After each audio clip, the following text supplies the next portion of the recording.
Olá, meus amigos. Elisandro Pelim vos fala.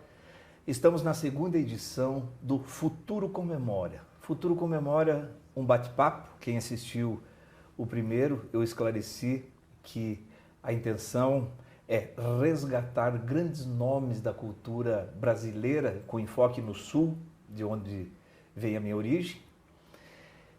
Eu estou de terno, explico o motivo. No primeiro programa eu já estava aqui com o meu terno garboso e o principal, eu sou advogado, então a minha roupa de trabalho, e não o principal é que eu devo respeitar as pessoas que eu localizo e que eu vou atrás convidá-los para participar desse programa, merecem serem recebidos com traje de gala. E hoje, a segunda edição, nós temos um nome fantástico. Eu me desloquei de Londrina até São Paulo, única e exclusivamente, para conversar com o maestro Tasso Bangel, fundador do lendário Conjunto Farroupilha. Tasso Bangel, um garoto com 92 anos de idade, muito produtivo, todavia. E o Conjunto Farroupilha, ele vai nos explicar, no meu entendimento, de uma força da cultura brasileira muito pouco conhecido pelas novas gerações, com quase nada na internet, e que eu, como um lutador pela cultura brasileira, me senti na obrigação de lançar algo, mostrar para os senhores o que foi este maravilhoso grupo de cultura brasileira, e nós temos a felicidade de ouvir toda a história que quase ninguém conhece, hoje, da voz do mestre Tasso Bangel. Mestre Tasso Bangel, é uma honra tremenda vir até o seu reinado paulistano para trazer para o Brasil e para matar também a minha curiosidade sobre a sua história, a história do Conjunto Farroupilha, não apenas no país, mas em todo o mundo, que eu sei das suas turnês, dos seus trabalhos como maestro, dos seus trabalhos como grande artista que é. Muito obrigado pela deferência de ceder o seu espaço para o nosso Futuro Comemora. Obrigado, digo eu.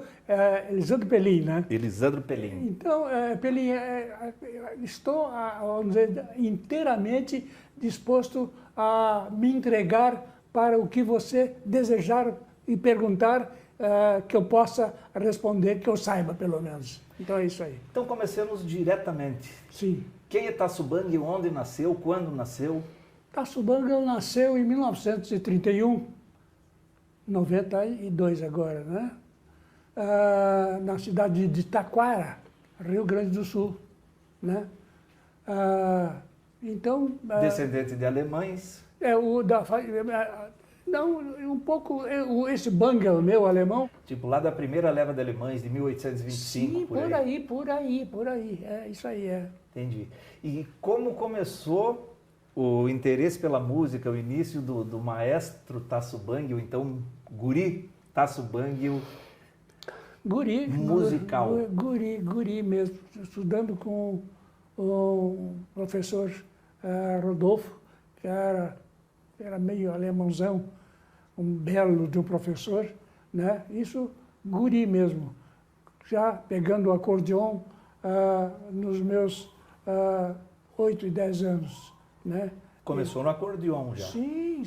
Tudo que é teclado, órgão, não é mais só acordeon, o que tiver teclado está comigo, eu gosto. Então é isso aí. E como era o ambiente musical em Taquara? Nós estamos falando lá por 1938. Orquestras de Kerb. De Kerb. Kerb, alemães. Entendi. Alemães, né? Então, eu ficava na frente das orquestras, escutando a música que eles tocavam, para depois reproduzir no meu instrumento acordeon, né? Então, isso aí, com uma influência enorme da cultura alemã, Taquara. E lá o senhor falou que havia um maestro. Tinha pessoas com grande conhecimento técnico de música, ou era a maioria gente de ouvido? Professor Rodolfo Ditch foi o meu professor principal de música. Quem me puxou as orelhas, quem me deu uma meta, uma direção que eu deveria chegar. Então, é isso, Rodolfo Ditti, professor. E a iniciação quase que profissional, quando que foi o pulo? O senhor ficou adulto? Sim, já comecei a tocar meu acordeon, já meus 14 anos, já tocando. Comecei a tocar baile, de 14 para 15 anos, eu já tocava baile com outros músicos. Em Taquara? Taquara e Redondezas. Redondezas, né? Colônias alemãs, né? Então, mas comecei muito cedo comecei na música e esse tocar bailes foi me profissionalizando, porque eu ganhava, lógico, né? Então, fui lidando, quer dizer, comercializando o pouco que eu sabia, mas já era o suficiente para ganhar um dinheirinho, né? É isso aí. E de Taquara para onde? Taquara para Porto Alegre. Porto Alegre. Para Porto Alegre. Que ano o senhor chegou em Porto Alegre? Eu cheguei em Porto Alegre em 1950. 50. É. Já tinha gravado disco, o senhor comentou nessa época? Antes de 50? Eu comecei a gravar o disco em 48, né? Ainda morando em Taquara. Vim à Colômbia, no Rio de Janeiro, para gravar meu primeiro long play. Individual? Não. Já com o Conjunto Farroupilha? Não, o conjunto sempre foi a prioridade na minha vida artística. Nunca sozinho. Tudo que eu fazia era para o conjunto. De Taquara, então, que o senhor falou foi para Porto Alegre em 50, mas Sim. Teve em 48, já tinha vindo para o Rio de Janeiro. Sim. Então, paremos aí.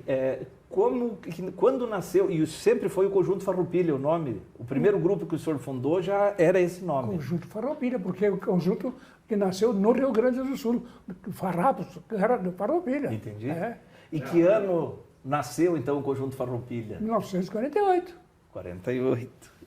E já foi para o Rio de Janeiro fazer uma gravação. Fomos para o Rio de Janeiro, porque lá a Colômbia, lá em Porto Alegre, que é onde nós tive relação, foi a Colômbia do Rio de Janeiro para gravar meu long play, né? Então é isso aí, quer dizer, já estava no caminho de uma profissionalização mesmo junto a gravadoras e coisas assim. E esse LP foi lançado nacionalmente, regionalmente? Qual a história dele?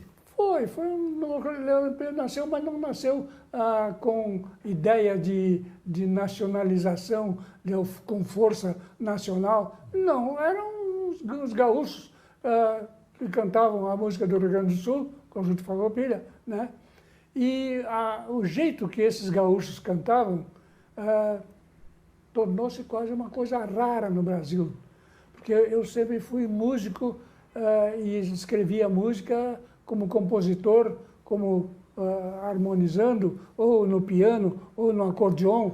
E a maneira que o conjunto gravava, a formação do Conjunto Farroupilha era a minha esposa, a Iná, a minha concunhada, a Estrela d'Alva, o Danilo, irmão de Iná, meu cunhado, o Alfeu de Azevedo e o Edi Vieira Gomes, que era um quinteto.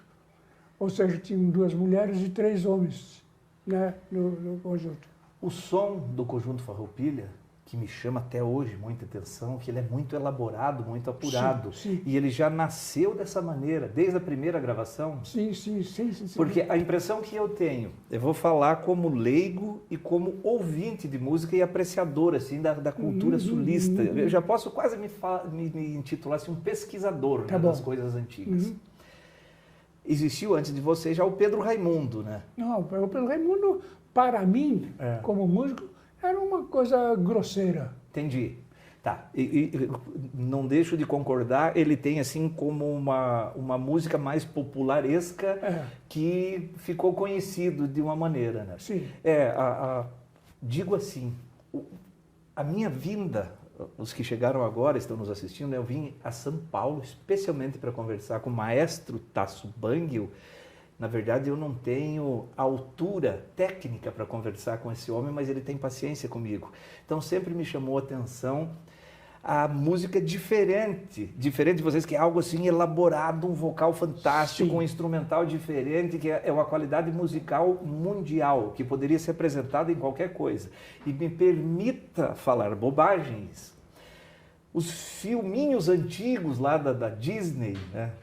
Dos anos 40, anteriores até acho o seu lançamento, me parece que aquele som que o Conjunto Farroupilha produzia, ele se encaixaria perfeitamente numa trilha sonora, né, de um filme Talvez. Com gosto de Brasil, porque o que me encanta lá, cantava o folclore gaúcho, mas com aquele som que pode ser mostrado em qualquer lugar do mundo, um som agradável. Deixa eu acrescentar uma coisa no que você está dizendo. E ele tinha essa suavidade porque tinham 2 vozes femininas e 3 masculinas, o Conjunto Farroupilha. Então, havia um misto de timbres femininos e masculinos que era completamente uma novidade dentro da música gaúcha, que sempre foi só masculino. Se procurar uma cantora do folclore gaúcho, é muito raro, nem lembro de dizer quem, porque sempre foi vozes masculinas e rudes, fortes, macho. Né? Até hoje eu tenho, e coloco em público assim, eu tenho uma certa encrenca, me incomoda, e eu digo eu como, embora nascido no estado do Paraná, eu sou filho de gaúchos, tenho uma história na música gaúcha da minha família, que eu vou lhe contar depois, mas parece que nós temos que exacerbar uma masculinidade com uma voz impostada e cheia de cacuetes. Então isso me incomoda. E eu tenho um programa de rádio lá, que eu lhe falei, há 21 anos no ar pela Rádio Universidade Estadual de Londrina, como colaborador, né, como eu faço esse programa. Aliás, os que estão assistindo, é muito recente o nosso... Eu faço questão até de não falar em podcast. Tudo que eu puder falar usando a língua portuguesa me atrai mais. Né? Um bate-papo. Isso aqui é um bate-papo.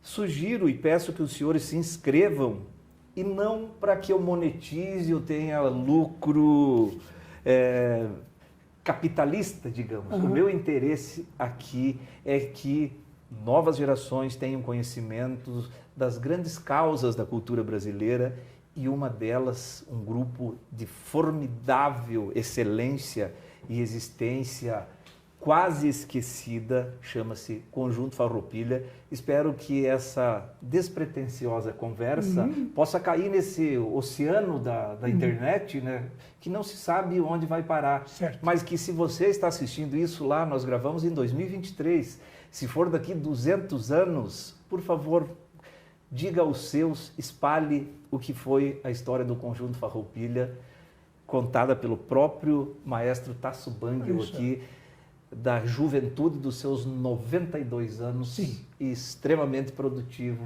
ainda. Então, continuando a nossa conversa, então, quando que o Conjunto Farroupilha aconteceu através de rádios de Porto Alegre? Quando assim que ele começou a ganhar corpo, fôlego? 1948. Em Porto Alegre? Sim, em Porto Alegre. Ficamos em 48 nós tínhamos qual a principal rádio que difundia essas... Era no Porto Alegre. A minha era a Farroupilha, que era mais potente. Era a primeira rádio. A gaúcha estava nascendo com muita força, mas ainda não tinha atingido o que ela queria, e que conseguiu atingir, tornar-se talvez uma das primeiras rádios do Rio Grande do Sul gaúcha. Mas a Farroupilha sempre foi a grande rádio. Mas convenhamos que até 1948, então, com exceção do catarinense Pedro Raimundo, que fazia essa música popularzona, não se tinha ainda uma identidade da música gaúcha? Estava começando isso? Não. O que se ouvia de gauchismo lá em 48? Olha, existia o Pedro Raimundo e imitadores do Pedro Raimundo, mas nunca um conjunto de vozes que reunisse, como nós tivemos 5 vozes, cantando ao mesmo tempo, essas vozes administradas, formando um grupo vocal, um conjunto vocal, entende? Já com uma outra ideia, já não era só uma coisa simples.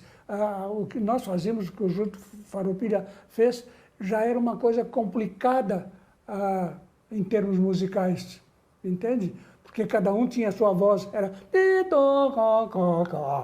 Não era todos a mesma coisa, não. Eram vozes, cada um cantando a sua, harmonizado, então, sofisticado, já era um outro mundinho. E tudo capitaneado por Vossa Excelência. Sim, porque eu estudei música e a Iná, minha esposa, que era solista, era uma baita de uma cantora. Eu conheci a Iná na Rádio Farroupilha já, eu tocando como músico e ela como cantora. Namoramos, terminamos cantando. O irmão dela veio participar do conjunto, o Alfredo de Azevedo amigo, veio participar, e Edi Vieira Gomes veio participar também. E assim por diante, quer dizer... O senhor é o único remanescente do grupo? Que eu saiba, eu acho que nenhum... Eu acho que todos falecidos, eu sou o último remanescente mesmo. O fundador e... Ainda vivo. Ainda vivo. Isso aí. Longa vida, que dure mais... 92, tem 92. Não, eu gosto desse seu humor. Eu lembro que uma vez, quando eu descobri mais a fundo, como eu tenho vários contato nesse mundo do nativismo gaúcho, sim. Pelo programa, e eu levo gente para cantar, eu consegui o seu telefone, acho que era um telefone fixo, e eu lhe chamei. O senhor talvez não lembre, mas eu liguei. Falou, eu gostaria de fazer isso que nós estamos fazendo. Sim. E o senhor me falou, venha logo, eu estou com 84 anos. Na época, Na época, e já passaram-se 10 anos. É verdade, 8 anos. E eu digo mais, o senhor fala, não havia antes um conjunto e nem depois, com todo o respeito a todos que tentaram. Verdade. Mas uma música... Eu entendo, e sempre pedindo escusas aos senhores, que eu não sou um técnico musical, mas a forma de cantar e a qualidade assim, do Conjunto Farroupilha é única. Não tem nada parecido, não surgiu nada parecido. Ele nasceu, a verdade é essa, Elisandro, né? Que foi a minha formação. Como músico do acordeon, eu tive um professor Rodolfo Ditti, em Taquara, lindo, maravilhoso, que me abriu realmente o mundo da música de uma forma grandiosa, como harmonizando, e já não era mais só uma melodia cantada ou 2 vozes cantadas, mas era, como eu tive o conjunto, 5 vozes já cantadas simultaneamente, cada um com uma cor. Quer dizer, então, o conjunto vocal Farroupilha, ainda se nós formos pesquisar mesmo e tivermos um disco agora, hoje, para tocar, pode crer, não existe ainda nada no Brasil como teve o conjunto Farroupilha. Entende? Porque era um conjunto com vozes masculinas e femininas, eram 2 vozes femininas e 3 masculinas. Então, isso era uma coisa nova, por causa da minha formação musical como músico, como acordeonista, como pianista, né? Que eu escrevia para o conjunto e nada era, olha, a tua é essa. Não. Eu escrevia, arranjava, botava no papel e depois ensaiava todos, até formar aquele bolo, aquela harmonia de diversas vozes, né? Então, é isso aí, quer dizer, conseguimos, com o Conjunto Farroupilha, formar uma coisa rara dentro da musicalidade brasileira. A Varig, Viação Aérea Rio-Grandense está intimamente ligada com o Conjunto Farroupilha. Sim, nós que estamos ligados com a Varig. Eu gostaria que o senhor contasse para o mundo como foi. A Varig atravessava o mundo, ia para a Europa e tivemos na China com a Varig, tivemos na Rússia com a Varig, viajamos o mundo todo com a Varig, né? Aonde a Varig posava, nós posávamos junto com ela, falando a música brasileira. Aí está uma capa do Conjunto Farroupilha. Aí está a capa do Farroupilha. O Tasso está no meio. Tasso no meio. A minha esposa, a menorzinha aqui, do lado dela está Não Alfeu. Sidney Moraes. Depois ele fez um grupo. Tasso, Estrela d'Alva, esposa do Danilo, meu cunhado. Danilo, meu cunhado. Né? Então é isso aí. Esse é o Conjunto Farroupilha. Por favor, temos no Spotify Conjunto Farroupilha.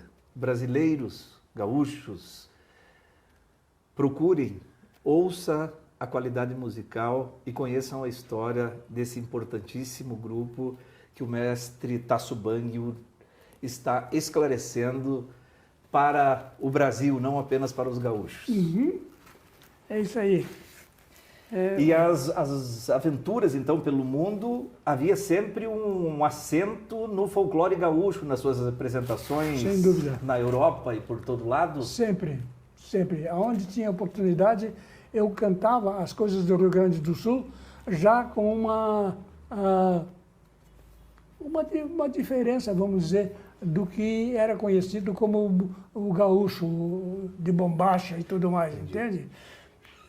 Falando nisso, no início, a indumentária do grupo, que eu sei que tem capas de discos. João, você alcança para nós uma capa do mais tradicional, aquele que eles estão com pilchados? Eu acho que estava nesse monte aqui, eu verifiquei ele antes, no começo. Qual era a indumentária de apresentação do grupo? Era gaúcho, era de bombacha. A minha esposa e a Estrela dava de prendas, né? Vestidinhas de prendas do Rio Grande do Sul, e nós de bombacha e tal, negócio. É isso aí. Com chapéu e tudo mais, é isso aí. Naquela época também estava engatinhando o movimento... Aí estão os dois grupos. E um era vamos dizer, o gaúcho clássico, entende? Vestido de graça, olha, vestido com smoke e tudo mais. E o outro, o gaúcho... Regional. Regional. Vejam isso. De que ano é esse disco? Olha, eu não sei, isso aí deve ser de 53, 52, por aí. Aqui, outro com indumentária gaúcha. Isso aí, esse é dos primeiros. Esse aqui é antigo mesmo. À época, o senhor teve muito contato com Barbosa Lessa e Paixão Cortes? Tive muito contato com Barbosa Lessa, com Paixão Cortes. Mais com Paixão mesmo que com Barbosa. Mas com os dois eu tive muito contato. Eu vejo que aqui nós temos a estátua do laçador, né? cujo modelo para a estátua foi o próprio Paixão Cortes. Verdade. Rio de Janeiro, o senhor chegou a morar, trabalhar e se apresentar ao Conjunto Farroupilha no Rio de Janeiro? Sim, moramos no Rio de Janeiro. Quando nós saímos de Porto Alegre, nós nos fixamos primeiramente no Rio de Janeiro. E por lá ficamos uns 4 anos, mais ou menos. Daí depois que nós já trabalhávamos também, desde o começo, aqui em São Paulo. Nós morávamos no Rio de Janeiro, uns 4 ou 5 anos, mas semanalmente nós vimos a São Paulo na TV Record, na Rádio Record, né? Foi que nós trabalhamos mais aqui em São Paulo, né? Então, sempre tivemos aqui plateia em São Paulo. O Conjunto Farroupilha também teve na primeira transmissão da televisão brasileira, quando inaugurou isso em 55, eu creio que foi. Por aí, tivemos sim. Tivemos aqui em São Paulo, viemos a São Paulo para essa, porque nós em Porto Alegre trabalhávamos na TV, na Rádio e TV Farroupilha. E a Farroupilha é do grupo associado... Do Assis Chateaubriand. da Tupi, aqui do São Paulo. Então, sempre que era alguma grande festa, nós íamos para a Tupi, aqui em São Paulo, trabalhando, e assim nós aparecemos por aqui. E o senhor tem memória desta primeira transmissão televisiva e da participação do Conjunto Farroupilha? Não está fácil, não. Porque agora, nos meus 92, tem coisa que já vai me escapando, entende? Mas tivemos aonde tinha essa oportunidade de vender a música do Rio Grande do Sul, aparecer a música do Rio Grande do Sul na maneira que nós cantávamos. E tínhamos a certeza de que era uma maneira única, que não tínhamos, vamos dizer, não dividimos essa forma, esse jeito de cantar com ninguém. Éramos nós, o Conjunto Farroupilha, e os outros, o problema dos outros. Entendi. E a vendagem de discos à época, como era? Vendemos bem na Colômbia, vendemos bem na Colômbia. E para o Brasil inteiro? Sim, editado para o Brasil todo, né, os discos do Farroupilha. Né? Então, nos anos 60 e final da década desculpe, nos anos 50 e 60, sim, o Conjunto Farroupilha, através do rádio, era conhecido no país todo. Sim. Sim. Sim. O conjunto tornou-se conhecido desde aqui de São Paulo, de diversas vezes que nós viemos na Tupi, aqui de São Paulo, que é uma emissora associada, né, como é a Farroupilha, né? Tivemos também no Rio, de novo, tocando sempre na Tupi, que era associada também, né? E até mudarmos, até nós viemos morar no Rio de Janeiro. Então, daí o nome Farroupilha passou a ser mais, vamos dizer, usado para outras promoções em lugares diversos do Brasil. E o Farroupilha também tem uma incursão pela Bossa Nova. Tem um LP dedicado à Bossa Nova. Completamente. E nesse período no Rio vocês tiveram convivência assim com esses pais da Bossa Nova, com Tom Jobim, com João Gilberto? Completamente, Tom Jobim. Perfeitamente. Deixa eu ver aqui. Me dá uma rancheira. Não diga não, não diga não, nunca, nunca. Sábado em Copacabana, Canção da Manhã, Rio, a felicidade, enfim, essas coisas todas, nós cantávamos o repertório todo. Cantávamos, nós nunca deixávamos nos nossos shows de cantar alguma coisa do Rio Grande, mesmo que fosse pouca coisa, para permanecer essa marca nossa de música de gaúchos, né? E o Farroupilha, ele atingia uma elite intelectual de ouvintes ou ele chegou a ter contato assim com as massas? Para mim é difícil poder responder a sua pergunta, porque é difícil, vamos dizer, um conjunto que eu possa dizer que ele atingiu, que foi selecionado ou de categoria diferente. Não posso, não. Eu acho que nós sempre cantamos música que chegava ao povo mesmo, ao público. Maestro, eu vou lhe contar uma experiência que eu tive. Então, lá nos anos... Eu nasci em 71, né? Então, imagino que lá por 78, 79, eu, um menino, assim, um pouquinho maior que o Francisco, o meu pai tinha uma bodega. Vamos usar a nossa linguagem gaúcha, sim, né? bodega. Uma bodega na fronteira com a Argentina, no Rio Santo Antônio, no sudoeste do Paraná. Hoje é município de Pranchita, era município de Santo Antônio do Sudoeste. E ali havia uma infiltração dos caboclos brasileiros naquela área da Argentina. Sim. Até eu acredito que os descendentes da Guerra do Contestado andavam por ali, né? E eu lembro de um cidadão, um final de tarde, ele bêbado na bodega do meu pai, e ele começou a cantar, eu não lembro, acho minha mãe, e ele cantava algo que o refrão era Xiriminda. Xirimindé. Mas ele falava Xiriminda. Ah, tá? Xirimindé. Xiriminda, ele falava soltei os cachorros, Xiriminda. E naquela época, porque quando eu ouvia alguém cantar, era uma música assim que você conhecia, né? O cara cantava os José Mendes, alguém conhecido. E aquilo me chamou a atenção porque eu nunca tinha ouvido aquilo, né? E ficou martelando na minha mente anos e anos e anos. Eu falava, de onde vem isso, de onde vem aquilo? Até que fui descobrir que tinha no LP do Farroupilha o Xirimindé. Xirimindé. Xirimindé. E aquela conversa que nós tivemos, o senhor me esclareceu que quem recomendou essa música foi o Barbosa Lessa, né? Sim. Mas ela é recolhida do folclore gaúcho, completamente, né? completamente. Xirimindé é... eu estou querendo lembrar, mas a minha memória anda difícil. Né? Ai, mates o que matares, ai, leves o que levares, o couro da caça é meu. O couro da caça é meu. Levantei cedo, Xirimindé, bem de madrugada, Xirimindé. É isso aí. É isso. Então, a vida me proporciona essas coisas, né? De um menino lá do Cafundó, das Barrancas do Santo Antônio, vou descobrir isso que ficou latejando na minha mente muitos anos depois.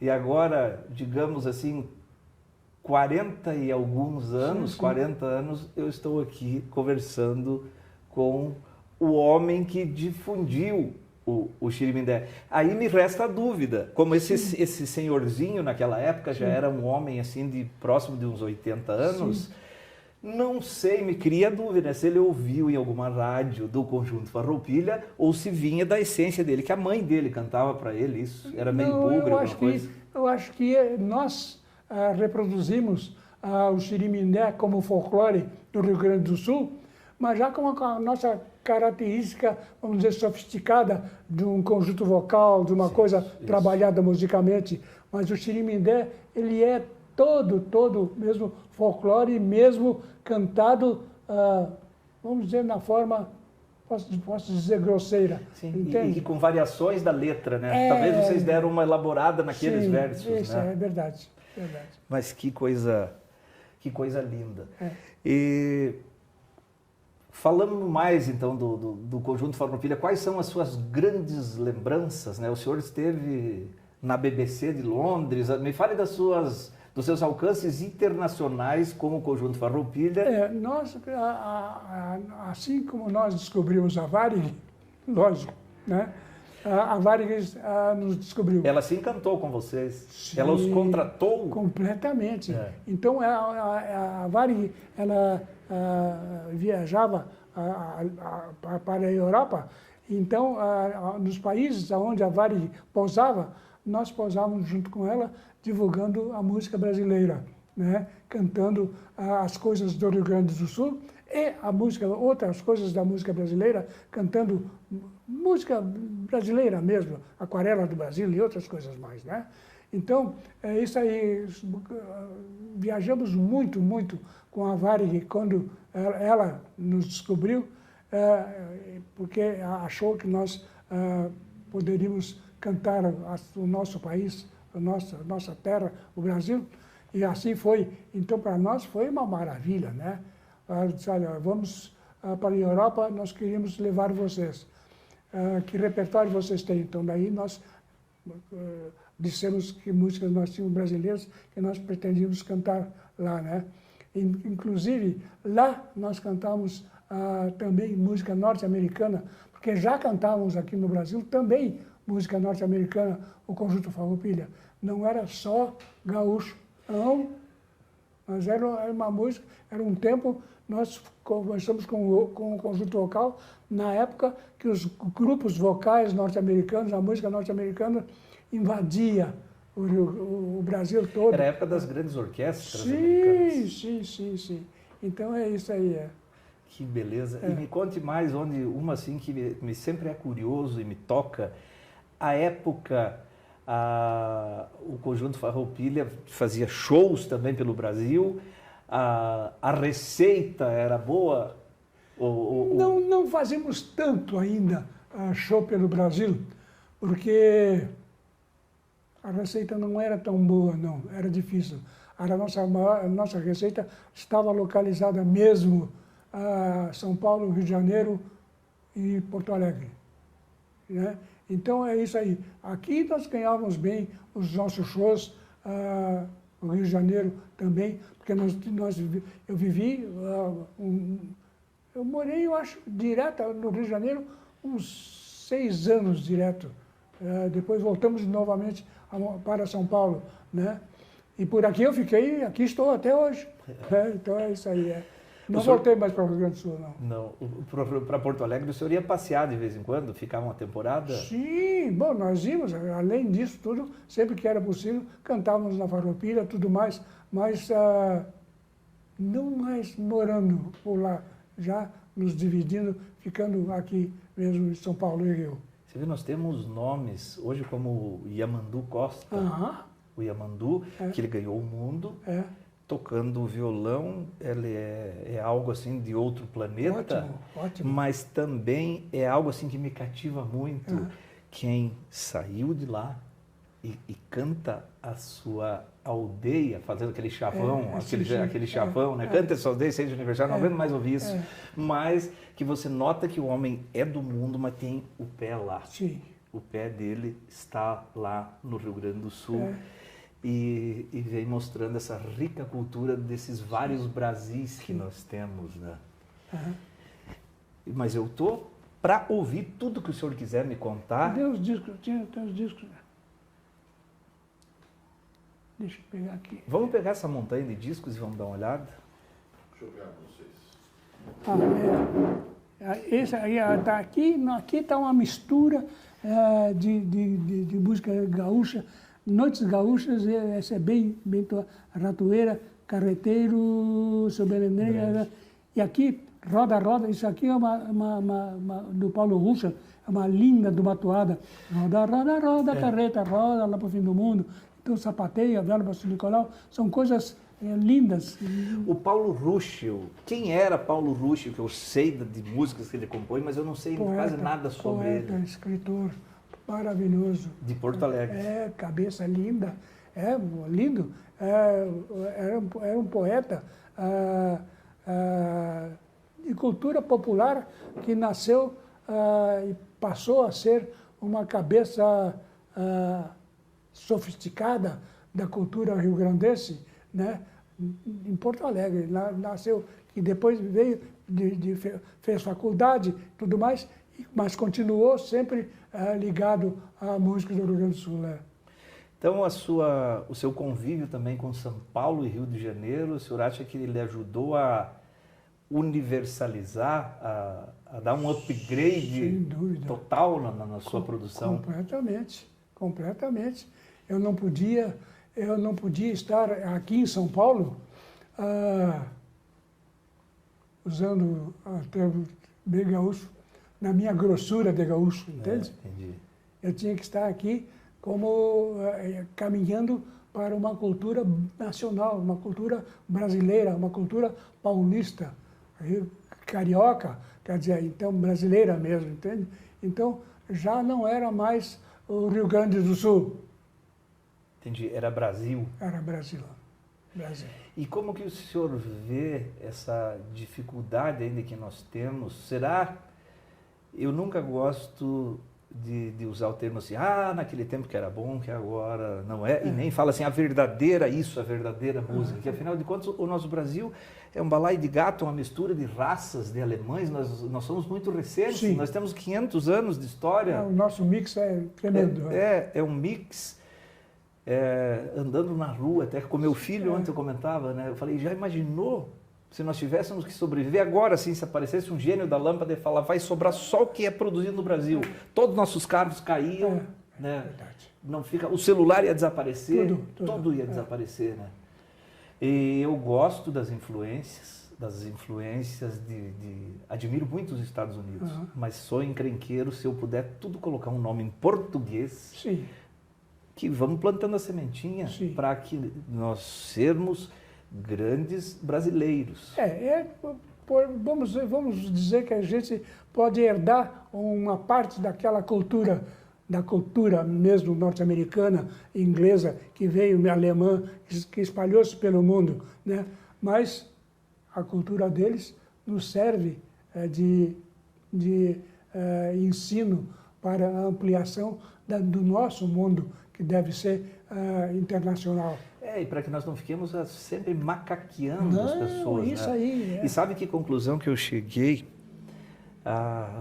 Como eu já moro em Londrina ali há 33 anos, lá é uma cidade muito paulista. E os meus filhos, eu tenho um filho de 11, uma que está completando 10, e o Francisco, que é testemunha da nossa conversa hoje de 5. E eu levei a minha filha num condomínio fechado no dia do Halloween. Tá? E eu não tenho nada contra. Mas sabe qual conclusão que eu cheguei nesse dia? E veja o senhor e me corrija se eu estiver errado. Lá é uma classe média, da qual eu faço parte, uma classe média assim, que tem acesso às coisas, que pode viajar para fora, aprender muita coisa e até poder de plantar uma semente de formadora de opinião. E o que acontece? Nós viramos o macaquinho dos americanos. Eu não quero que deixe de celebrar o Halloween, por favor. Mas, quem sabe também em outro dia, nós, ou a classe média com acesso a uma condição de vida e cultural mais elevada, comece a achar lindo o Saci Pererê e colocar o dia do Saci Pererê e todos os nossos filhinhos, classe média, sair pulando numa perna só. Infelizmente ainda não tem esse dia. Não, nós estamos muito longe cada vez mais. Eu desci no elevador do prédio que eu moro e um belo menino assim com a camisa e tênis lá do, acho, Los Angeles Lakers, dos jogadores de basquete americanos. São interessantes. E eu até brinquei perto da mãe dele e falei, como eu gostaria de um dia ir lá nos Estados Unidos encontrar no elevador um menino americano descendo com a camisa do Londrina Futebol Clube. Não vou ver tão cedo. Né? E daí a minha admiração e o respeito que eu tenho pelo senhor por ter feito assim uma página importantíssima e que merece ser resgatada. Eu acho que o que tem essência e que está um pouco dormente, ela pode aflorar. E que nós tenhamos consciências de que o nosso país está começando e vamos lutar para nos tornar uma grande nação. Até achei engraçado ali engraçado não, eu demorei para bolar o nome do meu bate-papo, o Futuro com Memória. Futuro com Memória. Você tem a memória para você ter futuro. A ideia principal é essa. E eu quero que o senhor, o que mais queira falar para nós sobre o Conjunto Farroupilha, ou mesmo uma mensagem cultural e de vida do alto dos seus 92 anos. É uma felicidade para pouquíssimos chegar nessas condições com uma história como a sua. Está aí tocando o seu acordeon, produzindo... até ontem o senhor estava produzindo discos, eu não sei se hoje ainda continua, né? Não, porque não que eu seja, eu sou, posso lhe dizer que eu sou solicitado, mas agora eu me afastei mesmo, não quero produzir no momento nada, porque na verdade me falta quem eu possa utilizar. Entende? O São Paulo é muito paulista, e é paulista como deve ser. O Rio também é carioca como deve ser, cada um no seu. Mas é o tal negócio, não tem, vamos dizer, elemento para dar continuidade. Então, deixa eu ficar quietinho, né, com a minha memória passada, que eu vivi com muita alegria, né? E estou bem assim, estou bem no meu 92. O que chegou em suas mãos? Esse é uma dos últimos, quando eu fiz 85 anos, eu fiz esse disco, esse CD aqui, né, com o nome de Camerata Pampiana, né? Eu escrevi para esse grupo aqui, Alma Farroupilha, é um grupo de cordas, né, com violinos e tudo mais, né? Está no Spotify esse, João? Como é que é?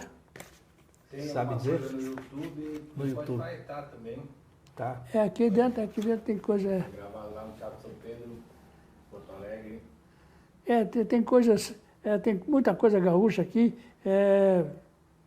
E coisas minhas, composições minhas. Releituras do folclore gaúcho numa versão europeia, se fosse dizer, né?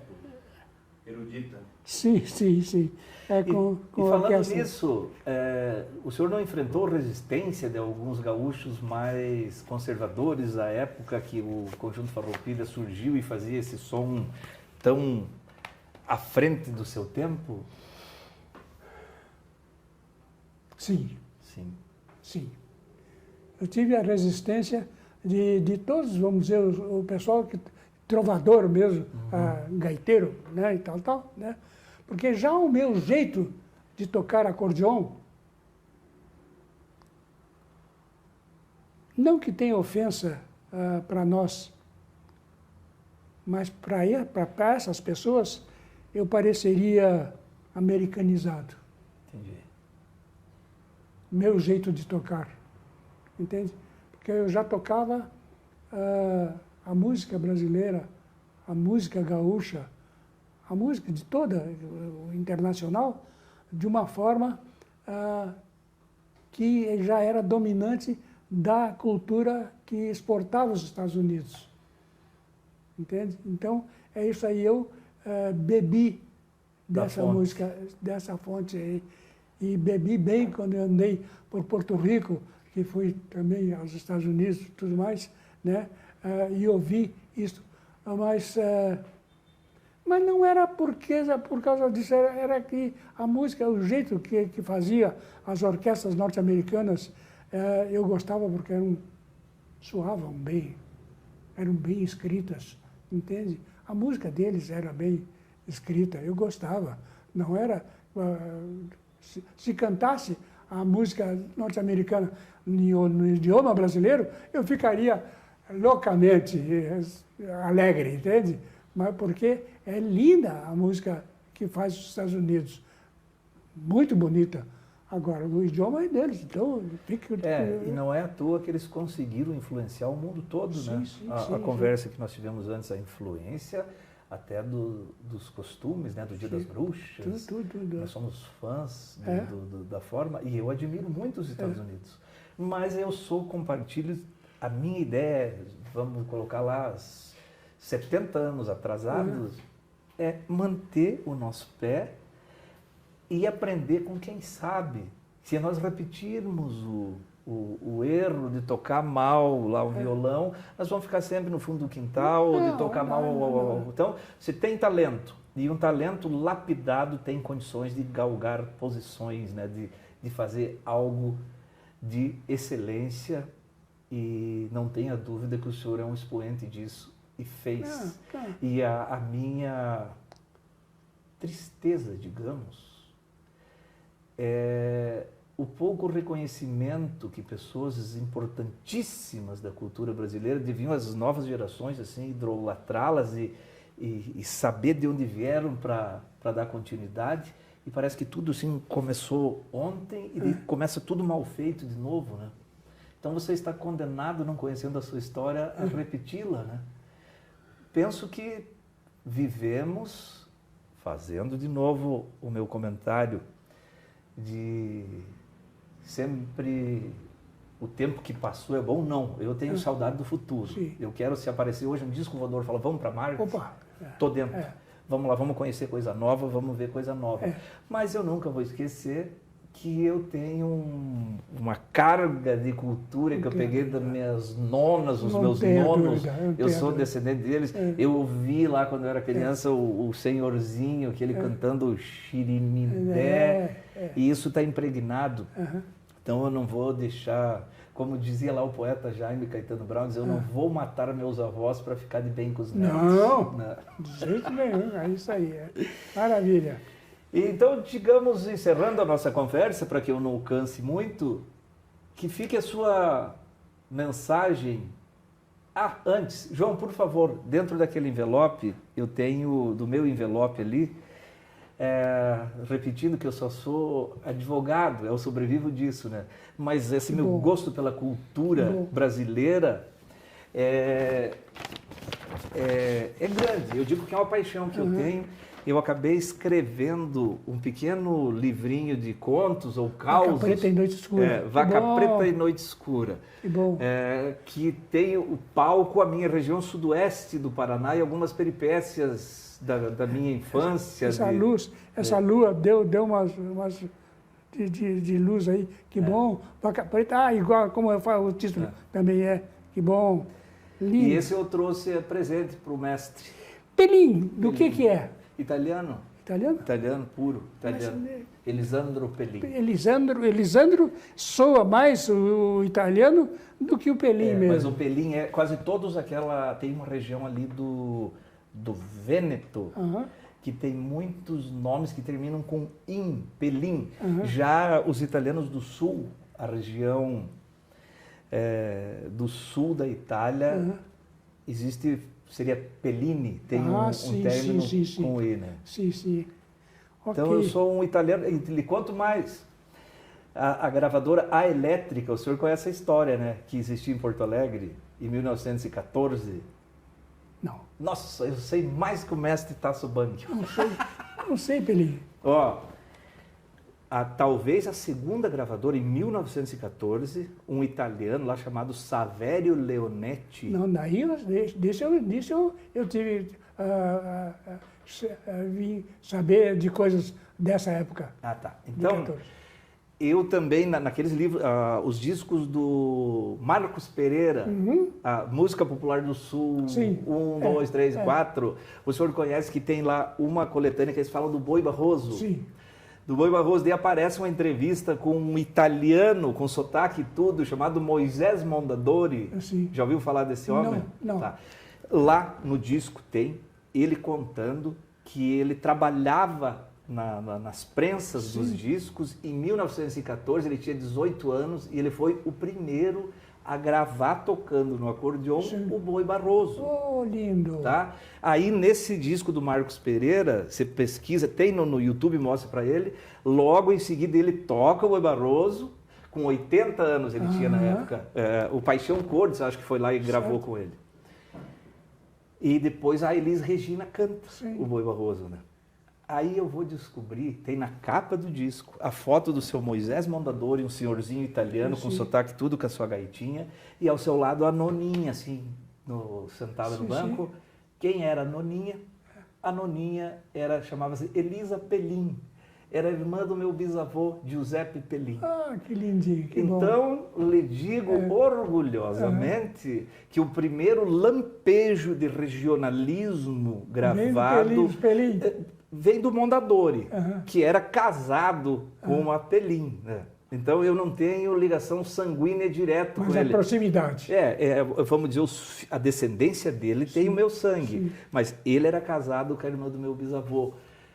Aí eu conto isso orgulhosamente, que antes do Pedro Raimundo, antes dos irmãos Bertucci, antes do Conjunto Farroupilha, houve lá um cidadão chamado Moisés Mondadori, está registrado isso, né? Que tocou o Boi Barroso. O senhor não conheceu em Porto Alegre um cidadão chamado Hardy Vedana? Vedana? Sim, eu conheci. Não lembro agora, mas o nome para mim é tão familiar, Vedana, é tão familiar. Comigo aconteceu o seguinte, um dia eu voltei para Antônio Prado, a origem da minha família é de Antônio Prado. Aí me falaram, tá lá o jornalista lançando lá, tá lá na praça com o livro que ele escreveu. E esse Hardy Vedana também era bastante idoso, e ele escreveu uma obra sobre essa gravadora que havia em Porto Alegre, né? E ali tem foto, veio os disquinhos junto em CD, com as músicas que eles gravavam na época, e do Moisés Mondadori. E eu tive o prazer de ir lá conversar com ele, peguei um livro autografado, e agora, lendo a biografia do Lupicínio Rodrigues também, ele era envolvido nesse meio, devia ser teu conhecido. Sim. Devia ser esse Túlio Piva também, não era lá do seu... Não, Piva amigão. E tu imagine, o senhor é o dinossauro da cultura brasileira e gaúcha, então todo mundo tem que lhe dizer a benção, né? Não necessariamente, mas o que eu tenho que fazer, eu continuo fazendo, continuo fazendo, farei até quando puder, mas sempre com a minha direção, é isso aí. Muito bem. Então encerremos a nossa conversa. É prazerosa. Rasgando seda, como eu digo, mas eu tento rasgar seda para quem efetivamente me cause espécie. O que eu falei no início do programa. Não me custa se eu descobrir que existe algum nome, e aí eu estou selecionando assim, os que toda a mídia já entrevistou, já está garantido. Sim. Né? Eu ando em busca dos dobrões de ouros que estão lá no fundo do mar e que precisam voltar, né? E que de repente aparece algum. E daí aparece. Então volto a dizer, vocês que estão ouvindo o Futuro com Memória, se inscrevam no canal, repassem para os amigos, digo, não para que eu monetize ou não para nada. Isso é uma pequena luta de uma pulga pela cultura brasileira, tentando fazer renascer coisas de valor inestimável para o nosso país. Eu ainda luto por um Brasil, né? Eu ainda sou puro descendente de italianos, mas que os meus também vieram de 1875. Sim. Eu não quero que meus filhos vão para fora do país. Eu quero que eles sejam brasileiros e nós vamos lutar. Daqui mais 500 anos nós compramos a Europa como nosso a terra é essa aqui. A terra é essa aqui. Isso, a minha terra é essa. Sou brasileiro, sou gaúcho, sou paranaense. É o tal negócio. Eu também tenho meu sobrenome Bangel, que é de origem alemã também, mas é o tal negócio. É minha terra, é meu Rio Grande do Sul, é meu Brasil. Não tem nada que ver. É Bangel, deixa Bangel para lá. Deixa para lá. Somos brasileiros. Eu posso dizer, e sempre disse isso, com muito amor, e reclamo muito que meu sobrenome não tenha um nome que deveria ter, que é o nome da minha mãe, que ela era Maria Mota. Mota. Quer dizer, então, por que eu sou Bangel só? Devia ser Tasso Mota Bangel. Por que não Mota? Nunca concordei com isso, mas é isso, amor. O Mota, eu creio que ele tem dupla identidade, né? Ele tanto pode ser português quanto italiano. Era totalmente brasileiro. Brasileiro, né? É daí que eu digo do brasileiro que vem lá dos portugueses, quem sabe seja descendente dos casais açorianos da sua família. É isso aí. É isso aí. Deles, né? Dos que fundaram o Porto dos Casais. É isso aí. É isso aí. Então esses são os brasileiros, né? E se tiver uma gotinha de sangue nativo do índio, né? Aí ele é mais brasileiro. Então ainda, mais brasileiro. Mas se nós sempre voltarmos, e mais um dia também os índios não estavam aqui, um dia essa terra dos dinossauros. Mestre Tasso Bangel, mestre e maestro. Obrigado, querido. Encerre a nossa conversa com uma mensagem final para esta nossa nação ainda engatinhando. Mas é engatinhando, gente, que eu acho que a gente começa a aprender, começa a viver. É do leitinho materno, depois é da mamadeira, e vamos em frente até a nos tornarmos garotos, e daí até a nossa plenitude, até a nossa adolescência e a nossa maioridade. Vamos vivendo a nossa vidinha, levando, mas sempre, por favor, sempre, você que me escuta, que vive no Brasil, faça também força para que nós tenhamos sempre uma oportunidade de desenvolver o que é nosso. O que é nosso? A nossa música, o nosso ritmo, o nosso samba, o nosso carnaval, tudo que é Brasil. Olha, gente, esse país é lindo demais. Nós temos tanta coisa e ainda que aprender e que fazer, que, sem dúvida, todos nós devemos um pedacinho nosso a essa terra linda, Brasil. Essa foi a conversa histórica com o maestro Tasso Bangio. Estou deveras feliz. Distribuam, espalhem esse programa para o Brasil todo e para o mundo todo que entende a nossa língua pátria, o nosso português. Um abraço a todos, até a próxima. Obrigado, Peli. Obrigado, querido. Prazer, prazer, prazer, prazer.